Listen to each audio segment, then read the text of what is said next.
What's up, guys? Intelitech Studios here, and today we are working on sorry, this is really bright. We're working on the 12 amp orange Phantom Fury. I figured working on this would make plenty of sense given the fact that it is currently October, not too far away from Halloween, so I figured the orange and black color scheme of this particular vacuum would be more than appreciated as far as a video being done on it. So this machine I was very excited to get this when I got it, and don't get me wrong, I'm still very happy that I own this thing. I'm having no issues with it. One little issue that I was having is I noticed that when I did the demo on this a long time ago, I noticed after watching the video that the brush roller, or actually I noticed during the video when I went to go basically jiggle the bristles on the brush roll in the video, the brush roller had some play into it, like it was moving up and down, almost like it was not sitting flush in the housing and like there was a gap from the actual housing to where the brush roll sat. So I figured that I was very careful with it through the rest of the video because I did not want to break the machine, especially the housing. And now, about, a year and a half later after doing that video, I finally got around to opening this up and seeing if there's any issues with it. So one thing that I am wondering is if this is even a genuine Fantom brush roller. Now, it does spin just fine. You can tell it's very smooth, but I do notice that once in a while when I spin this, it sounds really rough, almost as if the bearings are not greased evenly. And there's two things that's making me think that this isn't a genuine Fantom brush roller. Well, I guess possibly three, but the first one that doesn't seem too much like an indicator are the bristles. It feels like the bristles are actually softer than the genuine Fantom bristles, and that very well could just be these bristles being worn down and being used over time. But so that one doesn't mean as much. But the other thing is that this side, no, not that side, this side of the brush roll actually has little holes in it. You can see there's a little hole right there, and on the other side, the opposite side, there's a little hole right there. And also the fact that these axles are not removable. They spin simultaneously, so you can see if I spin the one, the other one spins. Whereas on an actual Fantom, these are supposed to move independently, and you're supposed to be able to pull off these end caps to service the bearings and the ends of the brush roll. It's actually one of the features I love on the Fantoms, which is the fact that the brush roll is very easily serviceable, which is especially important nowadays since you can't buy replacement brush rolls direct from Fantom anymore because Fantom hasn't existed for 20 years. This brush roller appears like it's an aftermarket one. Now, I'm not complaining about that. It's not like I'm mad at the seller because this is an aftermarket brush roll and not a genuine Fantom one. If anything, that would be kind of interesting because all my other brush rolls are genuine Fantom, and this being an aftermarket Fury brush roll, see there, you can hear that noise. Hear that? So that's not great. So it would be kind of fascinating if this was an aftermarket brush roll, but it also would be a bit annoying if it's the case that I can't actually open this up and service the bearings, because it means that that little noise is never going to get rectified, and I do not want to yank this apart for risk of breaking this brush roller, because if I break this brush roller, I'm kind of screwed. And yeah, I already have a one Fantom in particular that has a bad brush roll. This particular 10 amp Fantom Fury has a very bad brush roll in it. The brush roll will not stay lubricated, and the actual motor is also in a similar boat. This one is the one that runs very poorly. I did do a video on this a while ago, this 10 amp one, and if you saw that video, you know how badly this one sounds. It's my worst sounding Fantom. But this Fantom sounds pretty good.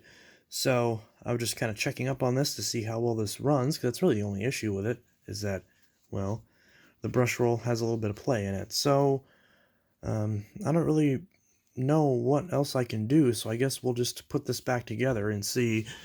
I believe the headlight worked in this, but we'll check that and make sure that works too. So I'll be right back and we'll go ahead and put this back together. So one of the things I just noticed is that the noise it makes is entirely dependent on which angle you hold the brush roller. So if I hold it like this, buttery smooth. Hold it like this,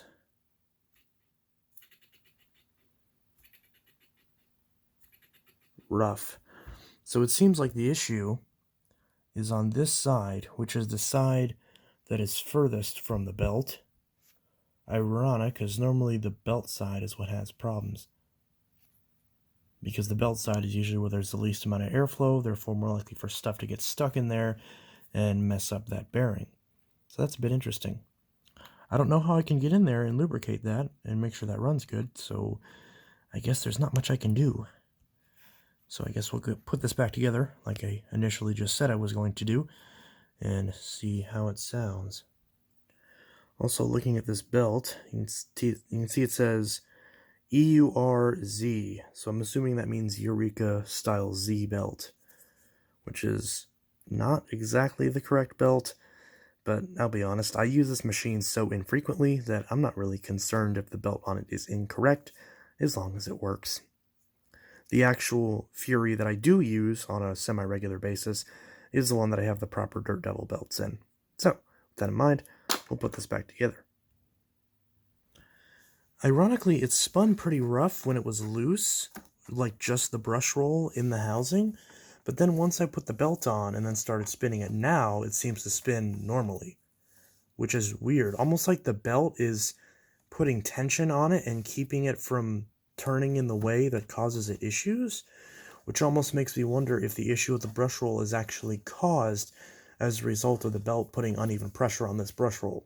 Because obviously the belt's not in the center, it's not slightly off center, it's all the way on the far end of the brush roll. But at the same time, I don't see why that would be a big issue, because there's plenty of vacuums that do that, where the belt is far off. Maybe I'm thinking that maybe it's because the belt travels such a far distance to get to the motor shaft, and maybe that's causing it, because this base sticks out pretty far from the motor chassis, so maybe that could have an effect on it. I also fixed this bumper here. So this bumper was a little bit out of alignment, so we got that back into place, and that should help a little bit. So we can see that. We'll go ahead and put the cover back on. Also, one thing I noticed messing with my Kenmore Destiny Plus over there is that my Kenmore Destiny Plus is missing the 2 screws that actually hold the base cover on.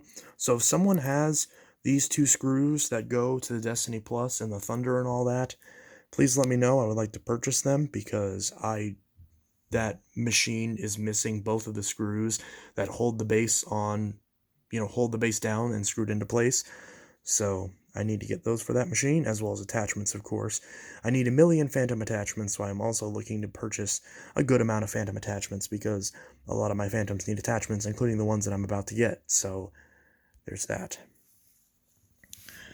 Alright, so we'll go ahead and put this cover back on. Okay, so I pulled this machine apart, and I pulled off the bumper so I could more closely see what's actually happening with this brush roll.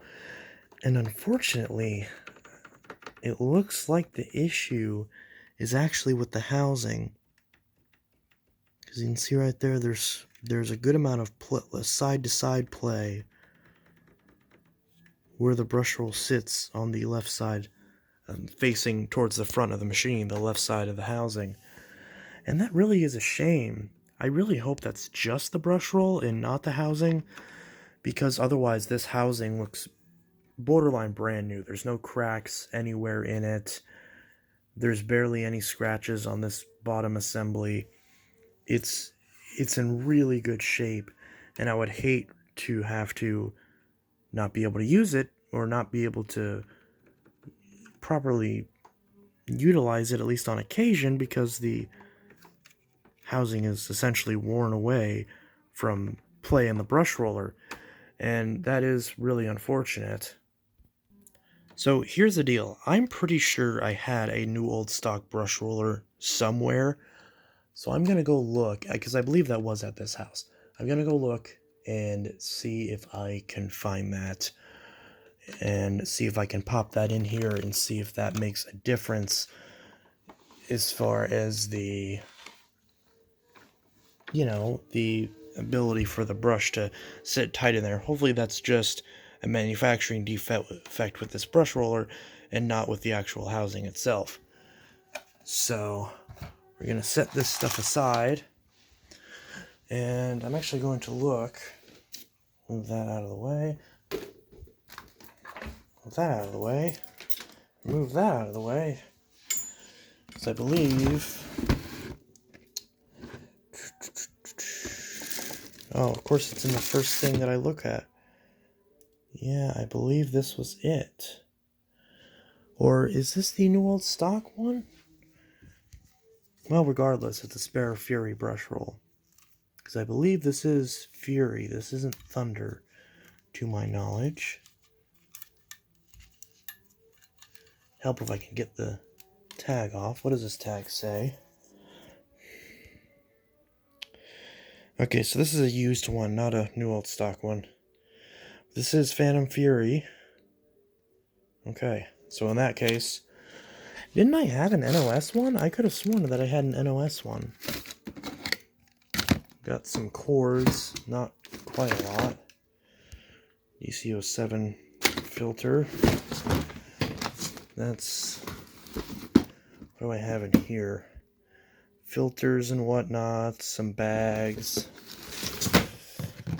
and then a bunch of attachments. Doesn't look like I actually have a brush roll in here. So yeah, it looks like this is my only spare Fury brush roll, but we're going to pop this brush roll. Let's try this. Oh, that doesn't sound much better. This one should come apart at least. Maybe? Maybe it comes apart? Hold on, let me look. Or does this not come apart either? What? Oh, there we go.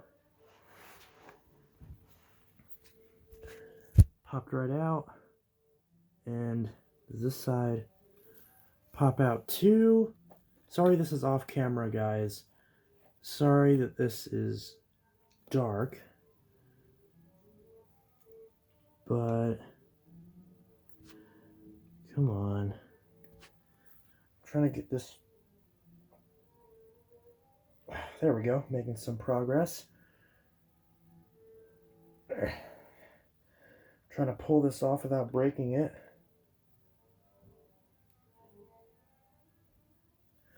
Almost got it. Almost got it.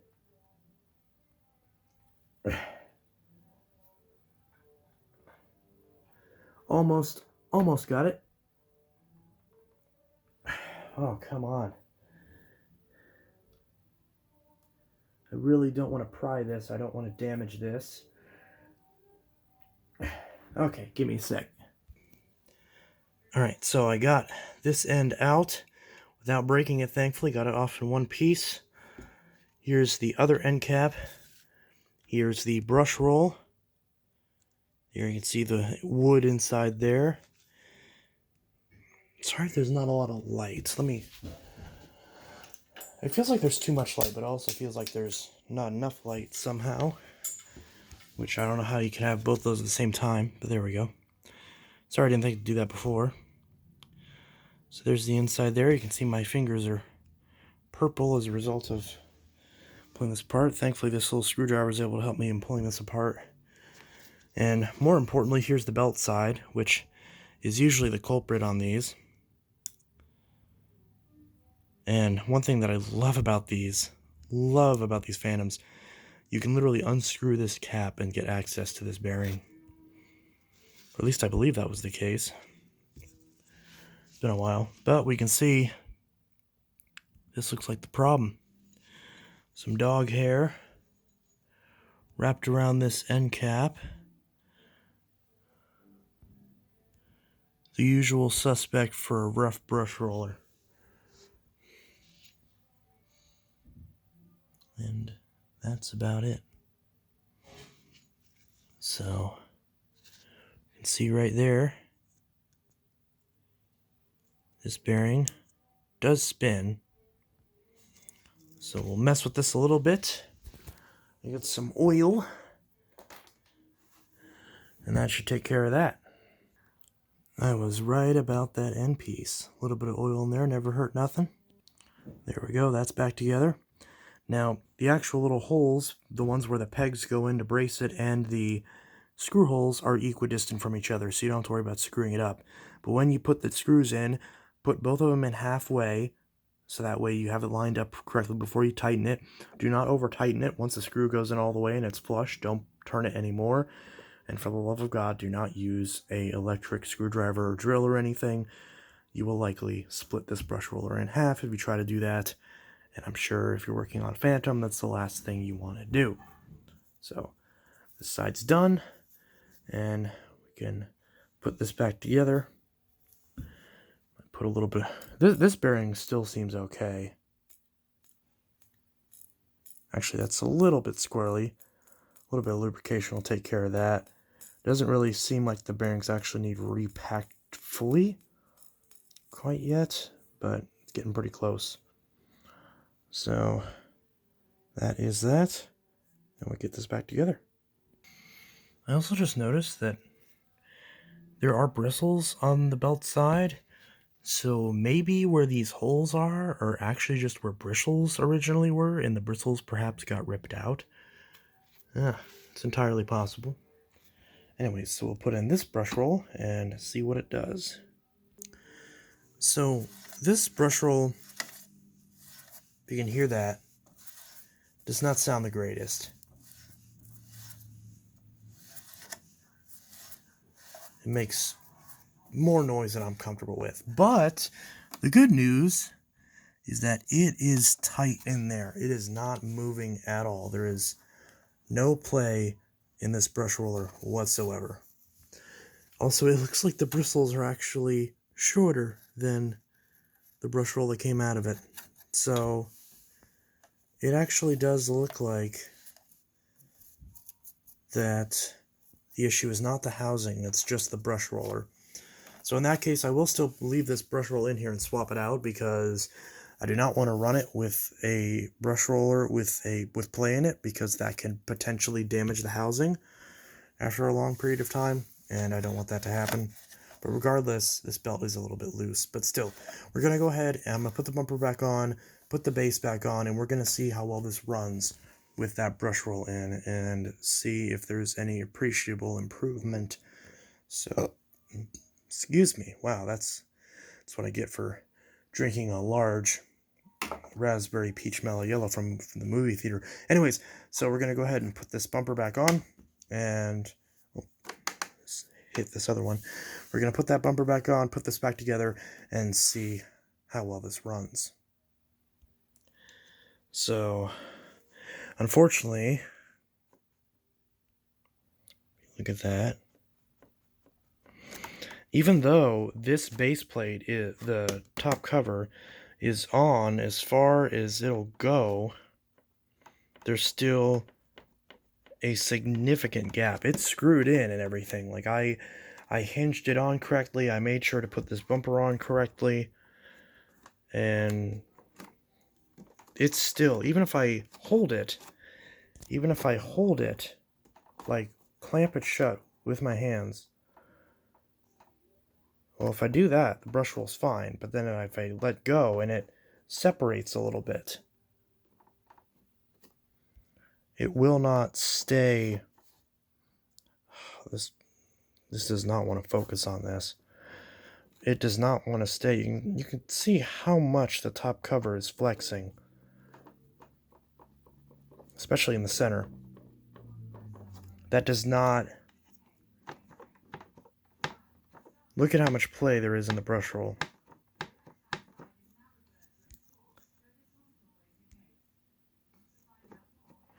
Look at how much play is in that brush roll. It desperately does not want to focus on it because of how dark it is, but there should not be that much play in a brush roller when the housing has been fully assembled. That is ridiculous. This does not want, for whatever reason, to clamp down. I don't know why. Yeah, so I just wasted all this time swapping the brush rollers when it is, in fact, an issue with the housing, at least That's the only conclusion that I can gather. And that's very unfortunate. This bin doesn't even want to go back on. Oh, there it goes. Okay. Yep, that looks on correctly. But still, this does not want to go back on. I really wish I had caught this when I actually bought the machine. Because I actually bought this for myself as a birthday present. Last year, I believe.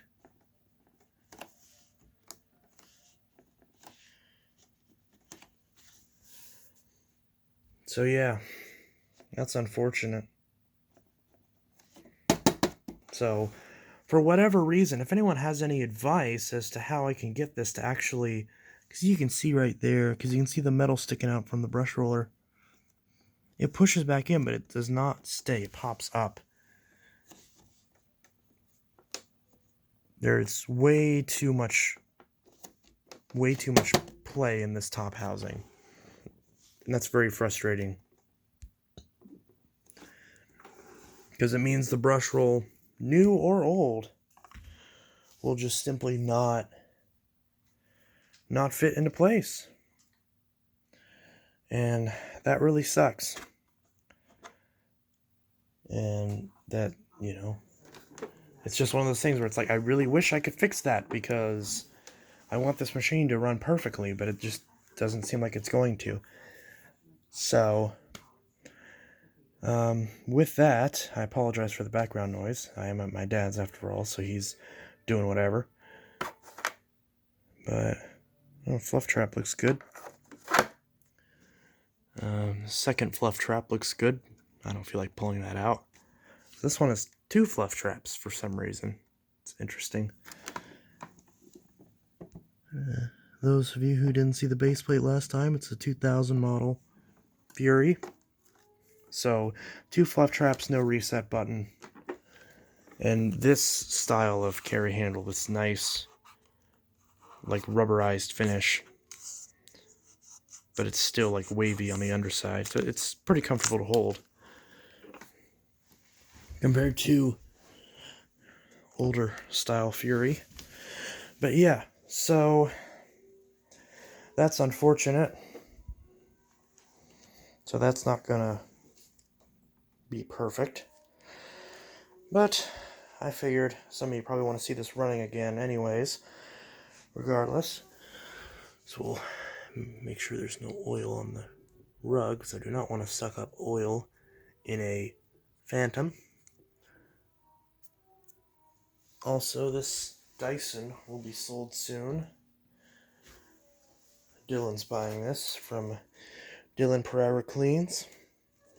So that'll go to him soon. In case you're wondering about that, because obviously I don't really need it since I have the low reach. Anyways, so let's go ahead and give this beautiful orange Fantom a run and see how disappointing that problem really is. Okay, hopefully I don't get copyrighted for the music playing in the background. If I do, I'm going to be rather pissed. So, here's the Orange Fury running with the bad brush roller housing. And I'm trying to make sure this, I don't even know how I'm supposed to leave this. Am I just supposed to let it figure itself out or what? I don't know.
brush roll. That sounds so bad. And the motor, it doesn't sound like the bearings sound okay, but I don't know if it's just me or it feels louder than my other Fury. Like, not like bearing noise louder, but like just physically louder. I don't know if maybe it is, because maybe it's a cheaper, because this is the Walmart edition to my knowledge, so maybe it's just a cheaper machine. But regardless, and of course it spills dust on itself in traditional Fantom fashion. But it did get a little bit of stuff. There's a little piece of something that I did suck up after all. But yeah, and of course now it's spilled dust all over itself. And of course it always falls in this crack, so the only way to get that dust out is then every time you change the belt, the inside of it's full of dust and pain in the ass. But still, I can't help but love these things. But it's crap like this that makes me hate them. But yeah, so... and of course the song playing in the background is a very popular one, so this video is probably going to get copyright striked. But regardless, before it does, I'm going to try to end this video. So, yeah, I just wasted 30 minutes messing with this Fantom, and unfortunately no results. The issue is not the brush roll. There apparently is some weird warping with the housing, and as a result the top cover will not sit flush with the base. And there's a lot of brush roller play, meaning that when you're using the thing, it feels like it's gonna fall apart. So that's not very good. So, anyways, that's unfortunate. But at least I mean, I guess I confirmed the other brush roll works. So I guess this doesn't feel like a completely useless video. And of course you got to see the Orange Fury running yet again after it's sat in my room for a while. So there is that, and that's nice. Anyways, this is Intelitech Studios signing out. See you guys in the next video. Hope you enjoyed this Halloween edition of fixing the Fantom Fury. At least unintentional Halloween edition because of the orange and black color scheme. But anyways, this is Intelitech Studios here. And I'll see you guys in the next video. And hope y'all have a good one. Peace. Hopefully the next repair video has some more useful results. And not just, oh no, we messed with it and nothing changed, it's still broken. But it could definitely be a lot worse, considering how old this machine is. But yeah, see you guys in the next one.